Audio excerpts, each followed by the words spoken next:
देश इन पार्टियों से नहीं चलेगा, ये देश संविधान से चलेगा। ये बेतली का लोटा है कि आज मैं उन शब्दों को दोहरा रहा हूं और याद कर लेना, गौर से सुनना, 6 बार सुनना इस वीडियो में। हमारा कुत्ता कुत्ता और इनका कुत्ता टॉमी। ड्रामा करना देश के प्रधानमंत्री महोदय बंद कर दीजिए। नमस्कार, आप देख रहे हैं लाइव टीवी इंडिया और मैं आपके साथ जुनैद अंसारी। और बात करेंगे अग्निवीर की। अग्निपथ योजना के तहत जो अग्निवीर रखे जाएंगे, नोटिफिकेशन जो है अब जारी होना शुरू हो चुके हैं और सरकार कह रही है कि ये योजना बिल्कुल ठीक है और हम पीछे नहीं हटेंगे। साथ ही इसके जो स्कीम है फ़ायदे बताने के लिए, चाहे वो मंत्री हो, चाहे बाबा रामदेव हों, चाहे बड़े बड़े उद्योगपति हो, सब ने फ़ायदा गिनाना शुरू कर दिया कि हम जो है गार्ड तक जो है इन्हीं अग्निवीरों को रखेंगे। लेकिन आंदोलन तेज हो चुका है। पहले छात्र थे, विपक्ष आ चुका है, अब जो है किसान भी जो है अब सड़कों पर उतरने का ऐलान कर चुके हैं। तो हमारे साथ किसान नेता हरेंद्र ताऊ हैं और हरेंद्र ताऊ से जानेंगे कि अग्निवीर में दिक्कत क्या है। अग्निवीर बनते हैं तो गार्ड तो बन सकते हैं। ताऊ, पहले तो स्वागत है आपका बहुत बहुत। देखिए, धन्यवाद आपका और आपके दर्शकों को ताऊ का राम राम जी। और आज बात होगी तो खुल के होगी जी ताऊ। मैं पूछना चाहता हूं, जो अग्निवीर अग्निपथ पे सेना के तीनों अधिकारी, भारत सरकार, उसके मंत्री, राज्यों के मुख्यमंत्री जो बीजेपी से संबंधित रखते हैं, उद्योगपति, ये सब उसके फायदे गिना रहे हैं। अगर वो इतनी फायदे की चीज है तो जो सबसे शुरू करता हूं तीनों सेनाओं के सेनापतियों से। तो जब वो बता रहे थे इसके फायदे, तो मैं उनसे कहना चाहता हूं कि सबसे पहले आप तीनों जो है अपनी नौकरी छोड़िए, अपनी सरकारी सारी सुविधाएं छोड़िए और तब आकर के इस पे बात करिए, तब आपको पता चलेगा। अभी देश का पूर्व जनरल वीके सिंह जो आज आकर के कह रहा है, इसके फायदे बता रहा है, ये वही वीके सिंह जनरल है जिसने 40 साल तक सेना में नौकरी की और 6 महीने की नौकरी के लिए ये सुप्रीम कोर्ट तक जाकर के लड़ा। तो इसको पता है, आप जब आप किसी की तरफ उंगली उठाते हो तो 3 उंगली तुम्हारी तरफ भी उठती हैं। ये वीके सिंह भी देख ले और देश का प्रधानमंत्री भी देख ले। मैं कहना चाहता हूं आज खुल के कि सत्ता का खेल तो चलेगा। सरकार आएंगी जाएंगी, पार्टियां बनेंगी बिगड़ेंगी, मगर ये देश रहना चाहिए। इस देश का लोकतंत्र जिंदा रहना चाहिए और ये संविधान रहना चाहिए, क्योंकि ये देश इन पार्टियों से नहीं चलेगा, ये देश संविधान से चलेगा। और मैं फिर उन अग्निवीरों से कहना चाहता हूं जिन्हें ये अग्निवीर बताते हैं, मैं देश के उन नौजवानों से कहना चाहता हूं कि आप एक तो हिंसा ना करें, आंदोलन करें, जहां मर्जी करें, शांतिपूर्वक करें। और ताऊ आपके साथ खड़ा हो चुका है। अब जीऊंगा आपके लिए, मरूंगा आपके लिए। और मोदी जी तो कहते हैं झोला उठा करके चल दूंगा, वो झूठ बोलता है। ताऊ के पास एक झोला है लंबी तनी का। और कभी देख लेना, जब रास्ते में कभी कहीं मिल जाए, किसी जनरल बोगी के डिब्बे में मिल सकता है, बसों में मिल सकता है, ऑटो रिक्शा में मिल सकता है, या पैदल चलता हुआ मिल सकता है। जब कहीं जा रहा होगा तो ताऊ पे वो झोला होगा, उसमें 2 जोड़ी ताऊ के कपड़े होंगे। और अब देश के लिए मैंने उठा लिया वो झोला। लेकिन ताऊ खिलाफ क्यों? रोजगार तो मिल रहा है युवाओं को, इतने फायदे हैं, आप तो खिलाफ आ गए बिल्कुल। हर बात जो सरकार अच्छा काम करे खिलाफ आ जाते हैं आप। देखिए, सत्ता का रास्ता खेत और खलियानों से होकर के जाता है। और ये जो आज बच्चे संघर्ष कर रहे हैं, ये किसी राजनेता के बच्चे नहीं हैं, किसी ब्यूरोक्रेट के बच्चे नहीं हैं, ये खेत और खलियानों वालों के बच्चे हैं। और जब हम लोग अपनी खेती बचाने के लिए सरकार से 13 महीने लड़ सकते हैं, तो अपने बच्चों का भविष्य बचाने के लिए 13 साल तक भी लड़ सकते हैं। और इसके घोषणा कर चुके हैं। और कल से 24 तारीख को पूरे भारत के अंदर जिला मुख्यालयों पर पूरे जोर शोर से प्रदर्शन होगा। सत्ता को हिला करके रखेंगे। और कल गाजियाबाद के कलेक्ट्रेट पर मैं सब मौजूद रहूंगा। प्रोग्राम छोड़ करके गाजियाबाद पहुंच चुका हूं। गाजियाबाद पहुंच चुके, लेकिन जब नौकरी नहीं देती थी सरकार तब उनको सुना देता, अब नौकरी दे रही है तब भी सुना रहे। आंदोलन करना आदत पड़ गया है क्या आप लोगों को? क्या बोला इन्होंने? ये नौकरी है पत्रकार महोदय, ये नौकरी है। उन्होंने कहा है अग्निवीर योजना, ये योजना है।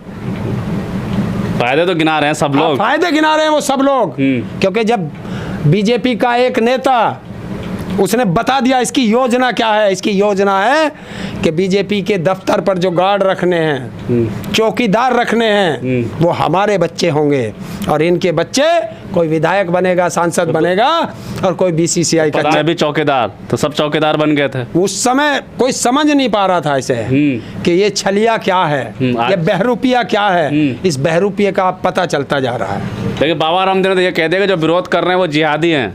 अरे क्योंकि उसे भी चौकीदार चाहिए, उसे भी तो चौकीदार चाहिए। और इसे बाबा का तो पता ही नहीं ये क्या क्या है, ये बेतली का लोटा है। तुम आज सरकार बदल दो, ये कल को मोदी को भी गाली देने लगेगा, ये वो बेतली का लोटा है। दूसरी चीज, उद्योगपति क्यों बोल रहे हैं कि उनको चौकीदार चाहिए हैं, और ये कह रहे हैं कि कोई रैंक नहीं होगी उन बच्चों की। जब रैंक नहीं होगी तो सेना किस चीज़ की, उसकी कोई बटालियन नहीं होगी तो वो सेना कैसी। और 4 साल के अंदर जब वो सियाचिन के बॉर्डर पर खड़ा होगा तो वो खड़ा होके ये नहीं देख रहा होगा दुश्मन सामने खड़ा है, वो देख रहा होगा इससे बचना है मुझे, क्योंकि 4 साल के बाद मुझे घर जाना है और जाकर के कोई नौकरी की फिर तैयारी करनी है। तो ये नहीं चलेगा। और अगर करना है तो मैं कहता हूँ, भारत की जनता से आज मैं बिल्कुल खुल करके कहता हूँ कि ये छात्रों का आंदोलन है और छात्रों का आंदोलन भारत में 4 बार हुआ है और चारों बार सत्ता हिलाई है इन नौजवानों ने, छात्रों ने। और उसमें उसको याद कर ले ये राजनेता, पुराने आंदोलन तो ये भूल गए होंगे, लेकिन इनको जेपी का आंदोलन याद नहीं है। 1977 में जब चुनाव की घोषणा करी तो 28 फरवरी थी, पटना का गांधी मैदान था और जेपी जी का आंदोलन था। और उस आंदोलन में एक शब्द कहे थे जेपी जी ने, आज मैं देश की जनता से कह रहा हूं कि आज मैं उन शब्दों को दोहरा रहा हूं और याद कर लेना, गौर से सुनना, 6 बार सुनना इस वीडियो में वे शब्द। और खाट पर लौट करके जब शाम को सोओगे तो सोचना कि ये सत्य है या असत्य हैं, और विश्वास कर लेना कि आज से ताऊ उसी जेपी के आंदोलन पर चल चुका है। और वो सब थे जनता के लिए कि अपनी बात को बिना डरे और खुलकर कहनी चाहिए। जनता को अपनी बात बिना डरे और खुलकर कहनी चाहिए कि वह लोकतंत्र के साथ है या तानाशाह के साथ है। आज मैं आप सबसे पूछना चाहता हूं कि आप लोकतंत्र के साथ हैं या तानाशाह के साथ हैं। चुनाव तो एक आयाम है, चुनाव आएंगे जाएंगे, चुनाव तो एक आयाम है। जनता का संघर्ष तो बेरोजगारी, महंगाई, करप्शन और तानाशाही के खिलाफ है। क्या ताऊ आपने कहा तानाशाही, क्या तानाशाही लग रही है क्या भारत में? तानाशाही आ गई है, लोकतंत्र नहीं है क्या? देखिए, पहले हमारे यहाँ एक विभाग था, वो विभाग सारे राज्यों के विभागों से जुड़ा हुआ था। योजना आयोग, प्लानिंग विभाग, वो जब भी कोई प्लानिंग करता था, कोई योजना लाता था, तो वो राज्यों से संपर्क करता था, संबंधित विभागों से संपर्क करता था, उस योजना से प्रभावित होने वाले लोगों से बात करता था, तब वो प्लानिंग बनती थी। लेकिन जे तानाशाही ने आकर के उस प्लानिंग विभाग को खत्म करके एक नीति आयोग बना दिया। क्या बता सकते हैं नीति आयोग ने कोई प्लानिंग की है? इस पे किसी से संपर्क किया है? नहीं किया। बस रात को मोदी जी आते हैं और आज से ये योजना लागू कर देते हैं। लेकिन मीडिया भी लगातार फायदा गिना रही है। देखिए, ये तो चाटुकार है, इसे दलाल मीडिया कहो, चाटुकार मीडिया कहो, लेकिन मेरा तो एक ही शब्द है कि ये बाजारू मीडिया है। दिक्कत क्या आता हो इसमें? क्या इसमें क्या दिक्कत है? अगर 4 साल के लिए अग्निवीर बन जाते हैं, वैसे भी तो बेरोजगार घूम रहे हैं, लोग कह रहे हैं कि लोग बेरोजगार घूम रहे हैं, उनको नौकरी मिल जाएगी। मैं उन मूर्खों से ये पूछना चाहता हूँ कि बहुत सलाह दे रहे हैं सारे कि आपको 11-12 लाख रुपए मिल जाएंगे। कोई दान कर रहा है 11-12 लाख रुपए? ये बता सकते हैं कि वो 11 लाख रुपए कौन से अकाउंट से देंगे? नहीं 11 लाख में तो 5 नोटिफिकेशन में पूछ 5 रहा हूं लाख। अभी, रुक हाँ। जाइए, आप मत बताइए पत्रकार महोदय, पूरी तैयारी करके बैठा हूं आपके सामने। जी। उसमें से इनकी तनख्वाह से आधा कटेगा, हैं? तो 11 लाख में से 5.5 लाख तो इसके हो गए बच्चे के, 5.5 लाख रुपये देंगे। बिल्कुल। और जब ये बच्चे 4 साल के लिए देश सेवा में जा सकते हैं, अग्निवीर बन सकते हैं, उसके बाद इन्हें कोई सुविधा नहीं मिलेगी, कोई मेडिकल सुविधा नहीं मिलेगी, कोई कैंटीन की सुविधा नहीं मिलेगी, कोई यात्रा की सुविधा नहीं मिलेगी। तो आज से प्रधानमंत्री आज योजना लागू करो कि अब जो भी सांसद विधायक बनेगा, मंत्री बनेगा, राज्यपाल बनेगा, राष्ट्रपति बनेगा, वो 4 साल के लिए बनेगा, उसको कोई सुविधा नहीं मिलेगी, कोई पेंशन नहीं मिलेगी, कोई तनख्वाह नहीं मिलेगी। क्या है, हिम्मत कर सकते हैं? मतलब मैं फिर कहता हूं कि हमारा कुत्ता कुत्ता और इनका कुत्ता टॉमी, अब ये देश बर्दाश्त नहीं करेगा। मतलब हमें क्या मानते हैं? हम सत्ता बनाने वाले हैं, ये हमारे सामने कटोरा लेके भीख मांगते हैं जब वोट मांगते हैं, और फिर हमें ही आंख दिखाते हैं, हमारे बिल्ली और हमें ही मियाऊ। लेकिन ताऊ कह दिया है कि गृह मंत्री और किसी ने कहा वापस नहीं होगा, इससे अच्छी योजना है नहीं कहीं। देखिए, इन्होंने जब कृषि काले कानून लाए थे, तब भी इन्होंने और इनके चमचों ने ढोल पीटा था कि कानून में संशोधन कर सकते हैं, वापस नहीं लेंगे।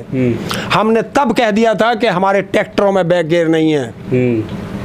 हमने 750 से ज़्यादा किसानों की शहादत दी, 13 महीने सड़कों पर रहे और बिल वापस करा के आए थे। और अब तो हमारे बच्चों की बात है, और बच्चों के लिए तो इंसान कुछ भी कर सकता है। बिल्कुल। तो उनके लिए नहीं लड़ेंगे, उनके लिए हम लोग मैदान में कूद चुके हैं। आप खालिस्तानी थे, ये जिहादी हो गए बच्चे। ये हमारे बच्चों को उपद्रवी कहना बंद कर दें। ये भूल गए कि हमें बहुत इन्होंने उपाधि दी थी, हम पे कोई फर्क नहीं पड़ता।